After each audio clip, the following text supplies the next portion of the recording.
Hello and welcome to the People Mentor YouTube interviews. And today I'm really excited to have Carol Urry. Is that how you say your name, Carol? It is, yeah. Yeah, because I'm terrible with names. That's one of my failings is I look at a name and I think, how do I pronounce it? So it's really a pleasure to have you here. I think it's a really important subject. I don't think it's discussed enough, if I'm really honest. And so I think it's going to be great for all those leaders and managers out there who are probably struggling with the pressures of everyday life. And so without further ado, tell us a bit more about your business. Yeah, sure. So my business is called Warrior Mum Coaching, and I work with professional women, business women in their 40s and 50s, to help them put that glass down at the end of the day. I have got a history of drinking in the evenings most days, and it really did interfere with my relationships, with my working life, with my relationship with my kids, my health. And I think when you're a woman in business, you really need to be on top of your game. Especially, I've never worked in the corporate world, but I have been in quite a high stressful job. I used to work for sheltered accommodation. I used to manage a lot of apartments with a lot of people in it. And yeah, it brought lots and lots of challenges, shall I say. There was Yeah. only sort of me on the ground, and my drinking became quite regular, really. Uh, Evenings mostly, and then I binge over the weekends as well, and it really did interfere with my working life. So yeah, I gave up drinking in 2019 in October, and never looked back since. I didn't intend to stop, because nobody ever intends to stop, do they, Nicola? No, I don't think so. And I must admit, it does feel quite hard at times to stop completely, especially Mm. when you go out socializing and everything, and somebody else is having a drink, isn't it? Yeah, Yeah. yeah. And yeah, I can totally relate because in the corporate world, I probably drank too much.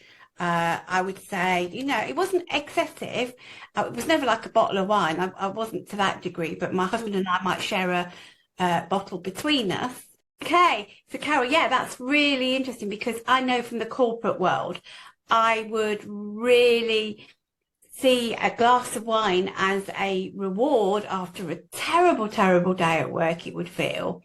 And the pressures would be on you, so you'd take it to relax.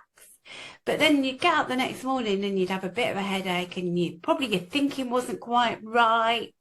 Um, I was lucky because I never got to a stage where it was more than half a bottle of wine, and it I managed to retain it to less than every night, but it was always a reward when things were going wrong. And I think, so I think there is a real need for somebody there to support you in changing that way that you operate and look at things. So Yeah, absolutely. I totally agree, Nicola. I mean, you've got to want to change, and I only work with clients that want to change their drinking habits. But I know for me, I tried for probably a decade to try and kick that nightly habit of 5 nights a week. I can't remember exactly how many nights. What I mean, towards the end, it got every night of the week, and it was a bottle and a couple of beers too. So I had it in my head that I needed it to relax and I needed it to de-stress. And like you said, it's sort of that end of the day. Maybe you're sharing a bottle of wine with a partner, or maybe you're drinking the whole bottle and didn't intend to, but it's so easy when you come in from work. And as soon as I got into the car, I had about a 20-minute journey home. As soon as I got into the car, that was my trigger. And that's how I help my clients really, is finding the triggers, finding what is setting them off, digging deep into why it is they feel they need alcohol, and then unpicking where it actually came from, where did it stem from. And I think once you become aware of your patterns yeah, and you want to take a break, Because me, it was only a break. I took 30 days off, and I always recommend that my clients take a break of 30 days because then you can really see some benefits. And it wasn't until I did my 30 days and thought, you know what, I feel quite good. I was sleeping better. I wasn't as bloated.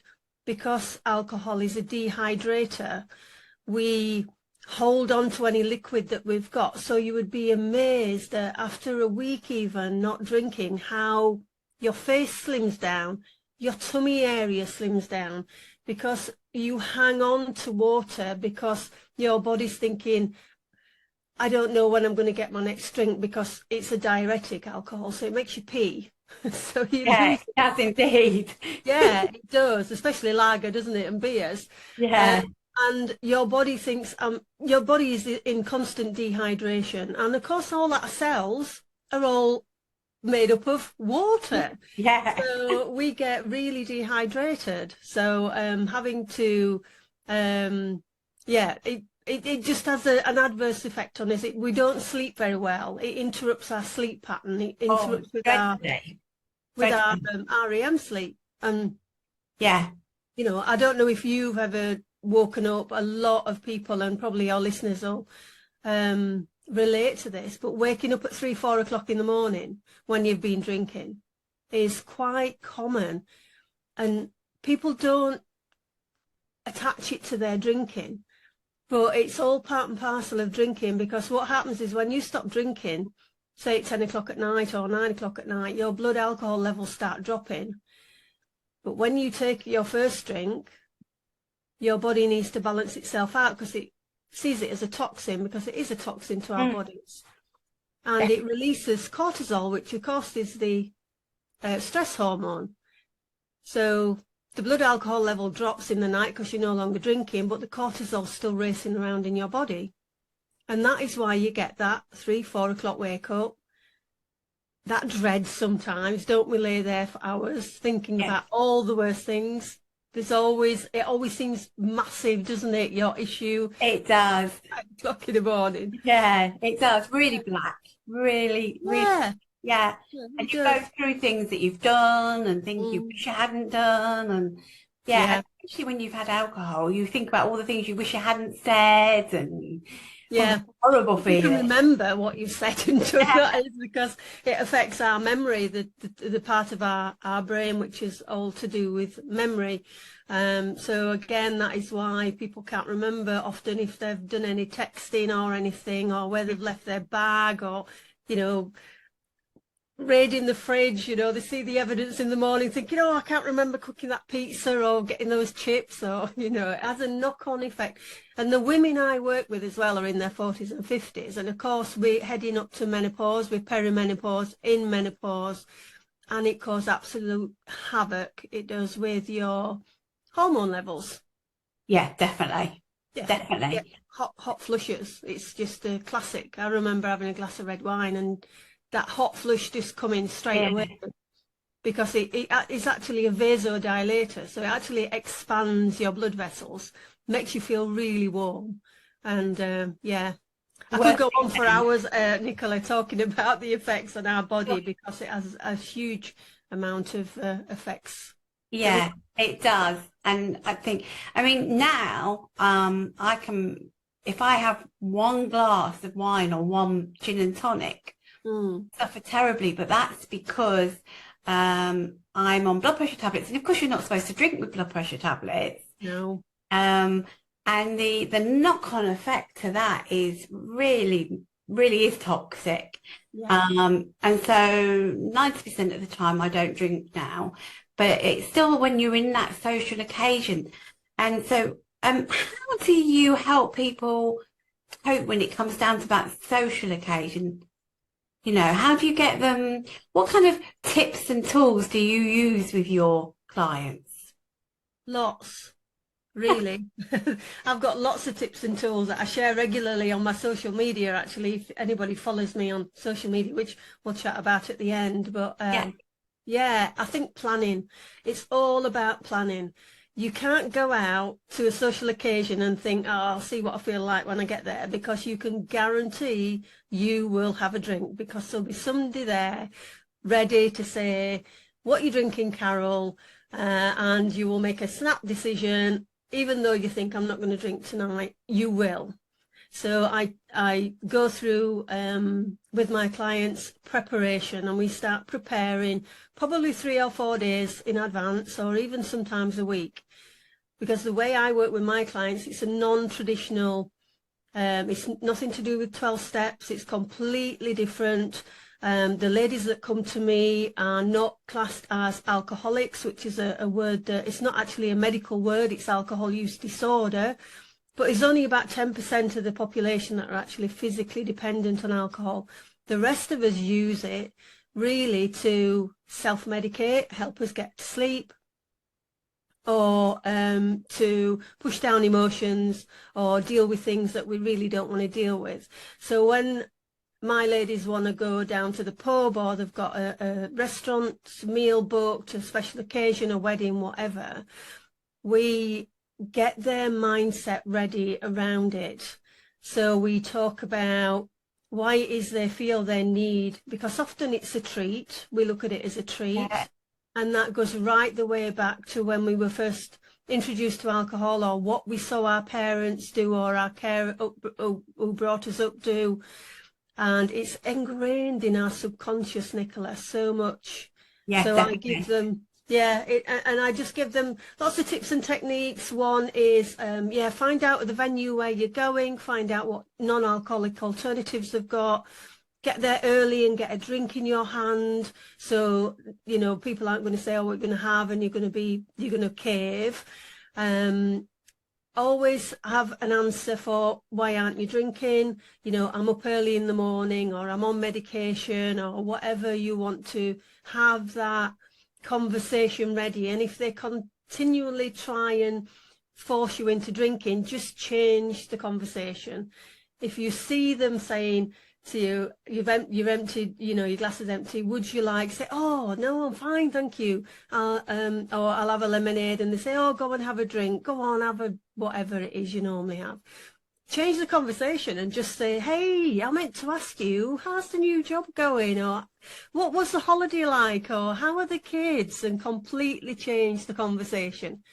So those are just a couple of tips that I Yeah, give to my that's clients. really useful because Mm, people are persistent, aren't they?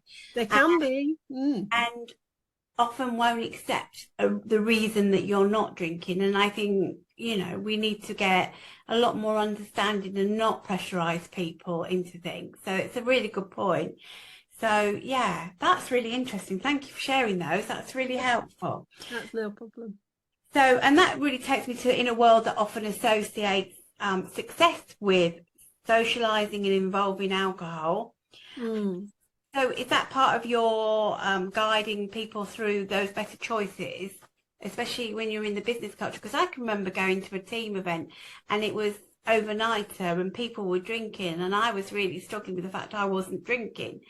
So, you know, how do they cope in those situations? So you've given us some tips there. Is there anything else you would suggest? Um, I think again, it's all about planning and making your mind up, because if you don't have a plan in your head, and accountability is good. If you've got a good friend at work and you say to them, look, I really don't want to drink. We're going out on this social, or we're doing some networking, and I really don't want to drink. Then have some accountability if you're really serious about it, and say to them, look, I'm not drinking.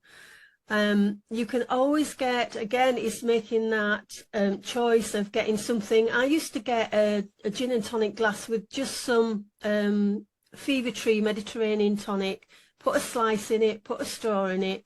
People didn't know that I wasn't drinking G&T. They didn't have a clue. It looked like a G&T. Yeah. So yeah, accountability is really good. But people will put you under pressure, because if you aren't drinking, they feel uncomfortable, because it's such a societal norm to be drinking. It is changing, and things are swinging more into the sober space now, and people that are sober curious. But yeah, people do put you under pressure, and you've got to be firm. You've got to put boundaries in. And if they take the mickey out of you, then they take the mickey out of you. But people sometimes think, oh, I'm going to be boring because I've not got a drink. I can guarantee you, you will be engaged with people, especially in networking, especially if you're in, um, go on, a corporate environment and you're talking to colleagues about maybe work, but there are drinks flowing. You'll remember more, you'll connect more to people, especially if they're not drinking, because there are people out there that don't go overboard. A lot of the younger people coming up now, I said to Clive, where were we? We went somewhere. Oh, it was Wagamama. We went away at the weekend to watch the footy. Oh And we yeah. were in Wagamama, and there was a ton of younger people in there in their 20s. And do you know what? I didn't see one of them drinking. They were all on water, Coke, lemonades. Not very many of them drink. That's reassuring to know, isn't it? Yeah. Oh, And yeah, it is. it is interesting because I think yeah, it goes back to that social pressure again. And I can go remember being, out in team events, Mm, and they would automatically hold them in a pub, so it'd be say for Christmas, and I'd feel uncomfortable, and I was always very conscious that I wanted to be, really engaged, really sure that I wasn't saying the wrong thing, because when we have alcohol, we tend to say almost too much or completely say it the wrong way that we wouldn't normally say it because our inhibitions have gone. So I mm, would just not drink because I just didn't feel comfortable putting myself in that position, especially at work and mm, especially with the rules that we have around, behavior in the workplace. And mm. people forget that those rules apply when you're outside of work in a team setting, and that people don't often realize that the same rules still apply. So you need to be careful. So, all these tips are really going to help people when they go out and are in a team environment and socializing. So that's really brilliant. Thank you. Yeah, plus the morning after, of course, you're bright and breezy. Yeah, and more productive. And you're not dehydrated, not hungover, you've not got that queasy tummy, and your productivity at work, and you haven't got that foggy head. So if you've got a heavy day at work and you've got a calendar full of a diary full of meetings, Yeah. it does affect our brain because it does. The blood alcohol, the alcohol in the blood, it just feeds our brain too and affects all aspects of our prefrontal cortex here above our eyebrows is our executive functioning part of our brain, and that is all around the decision making side of our brain. And that's why it's really hard to say no to another drink. Often if you have one, your inhibitions, you mentioned it, Nicola, your inhibitions can wane a little and you get a bit of a rib from a friend and say, oh, go on, have another one. And you say, oh, okay.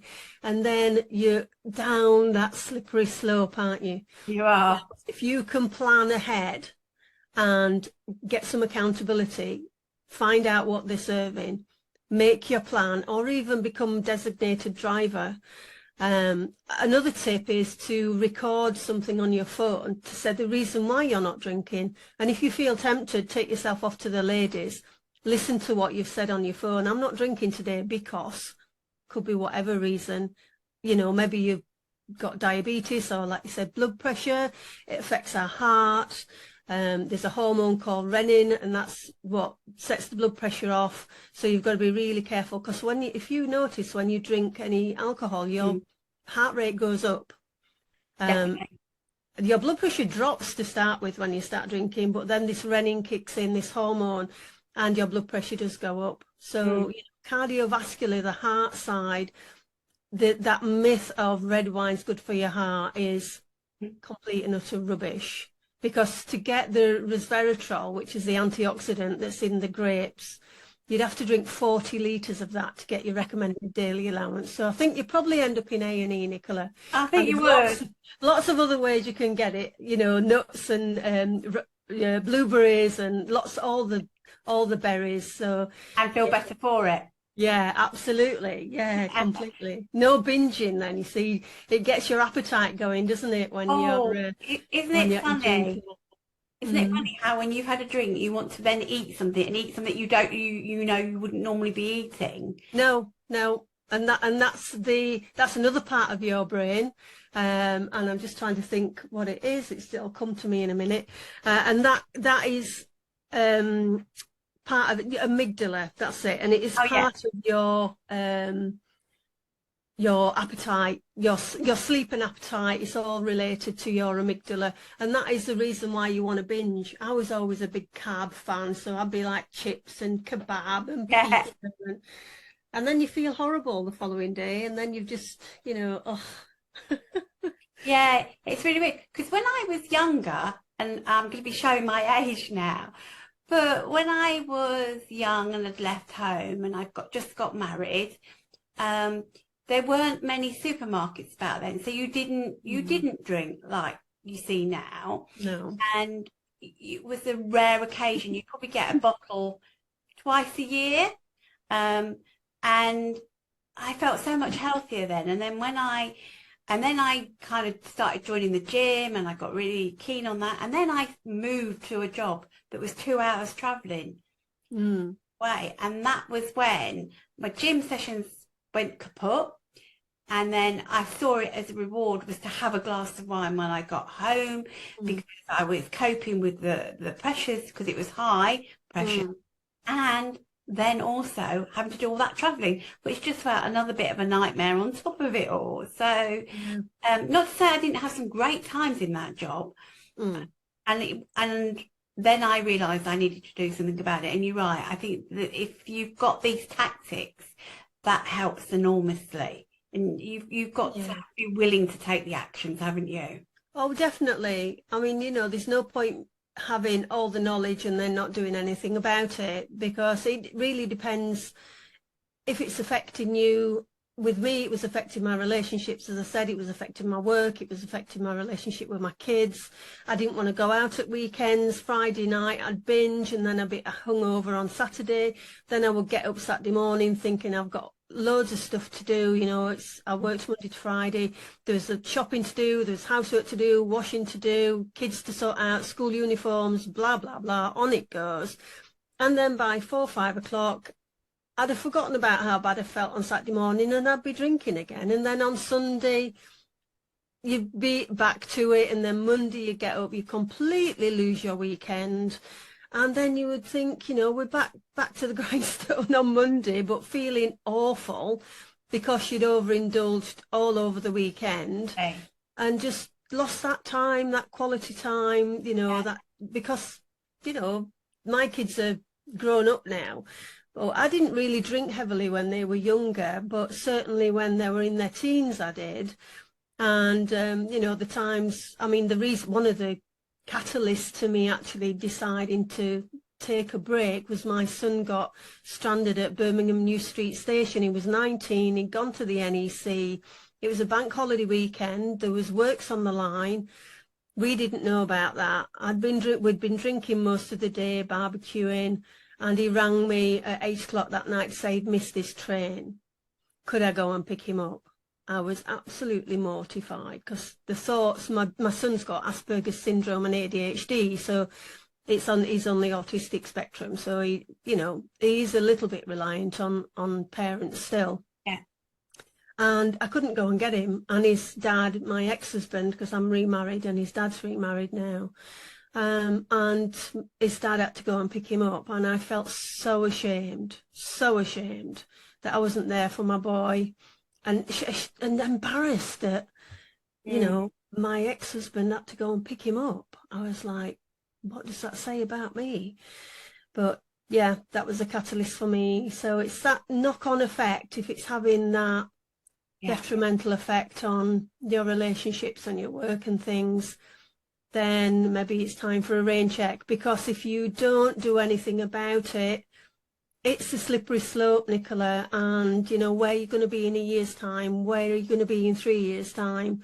Because it is addictive. It's a drug. It's a depressant as well. So if we're It is. feeling low, especially around menopause, when your moods are all over the place, and we use alcohol to sort of get us through sometimes, it just compounds everything, to be fair, Nicola. And that's scientific, it's fact. It's not good. It Mm. also suppresses your immune system as well. It's got lots of I was pre-diabetic, so I was drinking, the calories of it, the sugar side, the units. I've not even discussed units. There's 9 units in a bottle of wine. Now, if you have 3 units or more, you're classed as a heavy drinker if you have 3 units or more per session. Now, that, Nicola, is only a large glass of wine. If your glass of wine is probably 13, 14%, that is 3 units. Yeah. So, you know, you think of a unit as being a glass. A unit is actually, you know, remember the little 125 glasses Yeah. back in the 80s, 70s and 80s? Yeah. Less than that, about 100 mils is 1 unit, depending on the ABV. So people need to be aware of, yeah, what they're drinking. Yeah, I think it's registering what the impact it's having on your life, and what's Mm, the impact as well on, you know, as you said, work, because it does affect your performance. And if you're not sleeping properly, as you said, mm, if you're already struggling with sleep issues and then you start drinking on top of that, you're only yeah. going to make it worse. And it's really obvious that when you don't have sleep, you do feel lower and more Mm, depressed. yeah. So, you know, it's best to stay away from alcohol, really, if you're struggling with that anyway. Mm, So, yeah, mm. totally. So, what do you think, what role does mindset play in helping get my teeth in, professional women shift their perspective on alcohol and make healthier choices? Sure. What number's that on questions? Because I've actually written some notes down here, Nicola. 5. Number 5. Right. Oh, it all begins with thoughts. I put this is where I love mindset. This is where what I do is completely different to traditional means of giving up alcohol. Because it all starts with thoughts. So we're going to choices, really. You think about alcohol, then you get this feeling, really. Your thoughts, they affect your feelings, then your feelings affect your actions and your behavior. So we don't really think about it. You know, when I was coming home from work, it it was just natural for me, because if you drink regularly on a regular basis for a long enough period, your brain gets used to that drinking. And it takes a snapshot. It's very clever, your brain. It takes a snapshot of what you're doing just before you have that alcohol, because it knows it's coming. It's not daft. So me getting in that car and having that journey, my brain knew that alcohol was on the horizon. But what I did was it made me very aware when I was going through a program that I use, which is very similar to what I use with my clients, said, just be aware of when you reach for the glass and the bottle. If you believe it de-stresses you and relaxes you, just be aware of what happens. And you know what, Nicola? When I reached for the glass out the cupboard, got the wine, I could feel my stress leaving me Yeah, before I'd even put yeah, that liquid in my mouth, which told me that it wasn't actually the wine. no, It really wasn't the wine. There was other ways of unwinding. Now, your listeners will be thinking, if they're a regular drinker, they will be thinking it's easier for you to say, because you know what? My hubby said to me, Carol, just don't drink between Monday and Thursday. It's okay for him. He can take it or leave. Well, he tells me he can take it or leave it. I'm not so sure, to be honest. But just leave it. And I thought, yeah, it's all right for you to say that. But when you've been relying on alcohol for like 10, 15 years, most days to get that chilled feeling and that buzz and that wind down, it's not that easy. But do you know what? When I work with my clients, it does become easier, because once you're aware of what's going on in your mind, because your brain is reliant on that alcohol. If you've been drinking regularly, it's reliant on that alcohol for that come down feeling. And do you know what it believes? That primitive part of our brain believes we need it for survival, because it switches a lot of its own natural chemicals off. And we get yeah, that big dopamine hit when we drink wine. It's a big artificial dopamine hit. yeah, A dopamine hit that we would get, you probably got from the gym, yeah, what we get from a walk in nature, a good meal, being intimate with our partner, having a good laugh, seeing a good film. They're all the natural dopamine hits that we get. But what happens is when we drink alcohol, it deadens our dopamine receptors over time, and we need more of it, and our tolerance grows. Yeah. It's very, very interesting when you dig down, but once my clients understand what's actually going on in their body, and that they're really important, and this is really important, Nicola, that it's not your fault. It really isn't your fault that you can't say no, because your brain is just trying to keep you alive because it thinks it needs it to survive. Right. And we That will shouldn't make beat people, ourselves up. We should not beat ourselves that will up. help people realise, because you do tend to beat yourself up about it, You don't you? do. Yeah, absolutely. You get ashamed and you get annoyed Yeah. because we use willpower, and willpower's like a battery. Do you remember Yeah. those Duracell bunnies on the telly, the Yeah. advert where they used to put cheap batteries in one Yeah. Duracell bunny and Duracell in another? That one, it's called decision fatigue. From the moment we get up in the morning, we are making decisions subconsciously about what we're wearing, what we're having for breakfast, what route to work we're going on, what all the things that you have to, decisions at work. So when you get home in the evening, you've got no willpower left because you're Exactly. decisioned out, and that's really hard. Yeah, So, no, I you totally know, get that one. yeah. Because I think back, and I was making operational, when I was operational lead, I was making decisions all day long. By the time I got home, I didn't want to make a single decision. Somebody had asked No. me, I go, I don't know, you decide. Yeah, it is tiring, really. Yeah, It's that executive functioning part of your brain, yeah. And then we go and deaden it with alcohol and think, oh, I'll yeah, just have one. And exactly. then we end up having another. And the worst thing I did was join a wine club because there was alcohol in the house all the time. I've Yeah, spent a fortune of finances. You know, I don't know what it is for a bottle of wine now, but I was probably spending between £400 and £500 a month on alcohol. And yeah, it doesn't that surprise wasn't, me. you know, that wasn't the um, eating and restaurants and taxis Just the home wine. and takeaways. You know, that was just, it was about, I must say, about £15 a day, I would say I was spending. And now I've got an app on my phone and I've saved well over £20,000. I Wow. haven't got that in my bank. How lovely that would be. Yeah, it But was. I've used that on lots of other things, you know, things for me, for my self-care, and for yeah, my treats, not alcohol, just other treats. I just decide not to drink. I could drink and I could quite easily moderate if I wanted to drink, but do you know what? I've done so much research and so much work with other clients. I really don't want to. In fact, I was in the lift. Yeah, on Sunday we went. No, it was Saturday night. We went to the football. My husband was in the room and he said, "Okay, I'll nip to the bar." I went and got myself a fizzy soda. I wanted something refreshing, and I got him a medium Malbec. And I got in the lift with it, and I actually thought, you know what, I'm going to sniff this. And I took a big sniff of it, and I did not have any craving whatsoever for it. It just made me realise how rubbish it used to make me feel. And that when clients come and work with me, that's where they get to Mm. if they want to quit completely and they've had enough of it. And quite often when they work with me, they get to their 30 days and they want to work. My clients do maybe do a 3-month program with me, and they stay with me for the whole year, and we have a monthly catch up. And the difference, one of my clients has run 2 London marathons.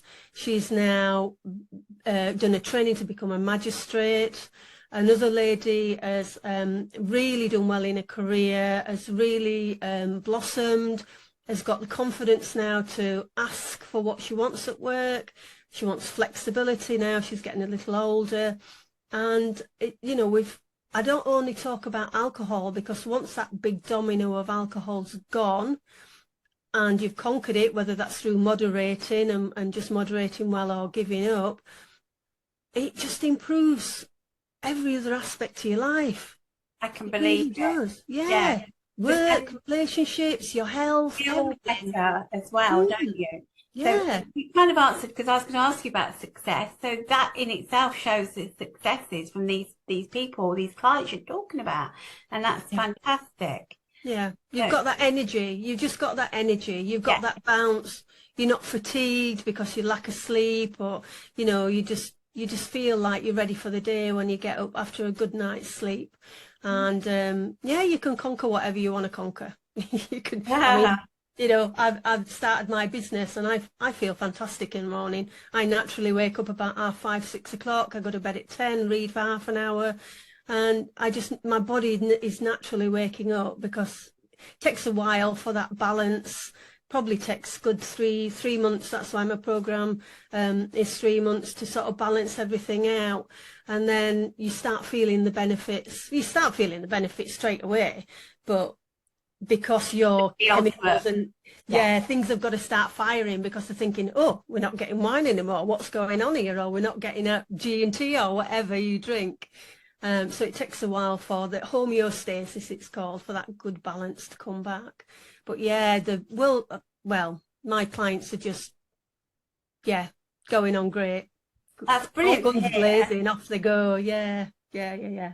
So I'm going to the last question now, Carol. So for hmm professional women who've tried various methods to control their alcohol intake Mm. without success, what innovative techniques does your coaching offer to help them break through those barriers and achieve lasting change? And while you're talking about that, please do share your links to how people can find you, because I'm sure there will be people out there absolutely wanting to grasp that opportunity. Yeah, sure. The innovative technique I use is called, nobody else uses this at all. This is part and parcel of my training, where I did my coach training because I did 6 months alcohol control coach training, and then I did International Coaching Federation recognised training in stress and well-being, and also in integrative coach training too. So it's called ACT technique, and this is something that I was taught through my alcohol training, and it stands for awareness, clarity, and turnaround. And you won't find it anywhere else in the alcohol space at all, and that is why it's so successful. Because first of all, we become aware of what the triggers are, what's going on, what is it that is making us want that drink. And then we get some clarity around that. So we do some digging because it's really important that Yeah. a lot of that drinking and wanting is subconscious, and we're not aware of it often until we just get that craving and we just go and get the drink. We don't really think about it. What No. set it off? Why do I want it?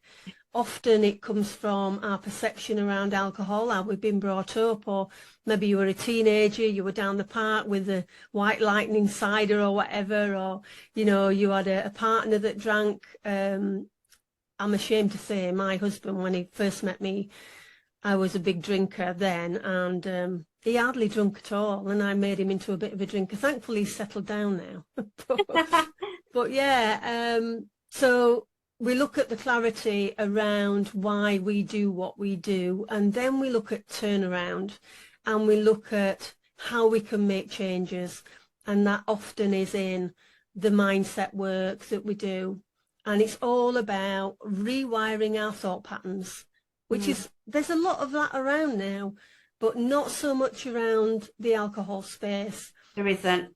You're the first person I've actually met in this space, so it's Mm, interesting to hear about it. And I think with the pressure of work these days, mm, particularly, and the fact that we need to be on the top of our game, I just think there is something there around. Have a look at, how much you're drinking, what support do you need, and you don't have to do it on your own. Go and yeah, get that support. So yeah. I think it's really beneficial to know how you do it as well. And Mm. I love the tips that you've shared today. So just to finish off, can you share how they can get hold of you, Carol? Yeah, sure. So warriormumcoaching.com is my website. Also, you can get me on LinkedIn, which is Carol Urry, which is Urry. And you did say it right. Not many people get that right, Nicola, so I'm well impressed. And people can also get me. I've got Warrior Mum Coaching, my business Facebook page, and I am on Instagram, again, Warrior Mum Coaching. So I do have a podcast. It's called Kicking Habits. So you can get me on Apple, Spotify, Amazon Music, all the platforms. So that comes out on a Friday, and I interview people who've kicked the habit, basically, of alcohol. Some incorporate alcohol and drugs as well. But I also have some very short solo episodes where I give lots of tips and techniques. I do have a freebie on my website, which is the 3 biggest mistakes women make when trying to quit drinking, which I put together because I obviously recognised it was a mistake that I was making. So if you go to my website, you can download that for free. I've also, interestingly, just to finish, I had a CEO lady that came to me earlier in the year and was so flat out with work. She actually worked for herself. She couldn't put in the time and effort, because when you come and work with me on my 30-day program, we have coaching each week for 45 minutes, and there's a little bit of a video to watch, and maybe a bit of journaling, or it takes probably half an hour a day of your time. And this lady was so busy.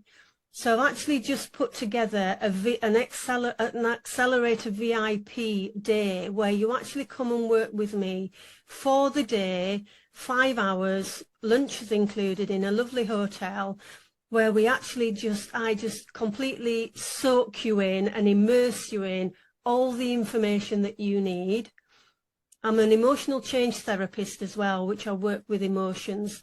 So we do a little bit of emotional change therapy in the afternoon, and then you get a whole month of support from me 24/7 at the end of the phone, at the end of a text, implementing what we've learned. So that is a real bespoke service for very, very busy professional ladies that Yeah, don't have time. that sounds like a really good option for them, Mm, because, well, thinking back to what I was like, if I wanted to do something, I wanted to do it then and there and mm, immerse myself in it so yeah, I could then move forward. And I think that will be a great option for a lot of people. yeah, You've got yeah. several options there. Um, Mm. if they're unsure, just sign up for your lead magnet and then your emails, because they're listening to you today. You've given away lots of fantastic tips. So thank you, Carol. I really You're appreciate your welcome. time. We'll put your links into the bottom of the YouTube description, and we'll be sharing it across the different platforms. Can't wait to talk to you again, maybe do a podcast sometime next time. So Yeah, no listen to a problem. podcast, yeah? So No thank worries you. at all. Oh, you're welcome. And listen, anybody can get in touch with me and just have a general chit chat, because not everybody is a good fit, and it's up to me to sort of chat and see how they feel. So, yeah, Yeah, feel free to get in touch with me. got to be in the right frame of mind, haven't you? I If think so. half-hearted, You have definitely got to be ready. And some people aren't ready. I know quite a few ladies have talked to me, and I've sent them away and said, look, you really need to be ready to do this, and maybe have a think about it. And they do come back when they're ready. So yeah, let's just have a chat and see where it goes. lovely. Thank you. No Thank you, problem. everybody, and see you at the next interview. Take care.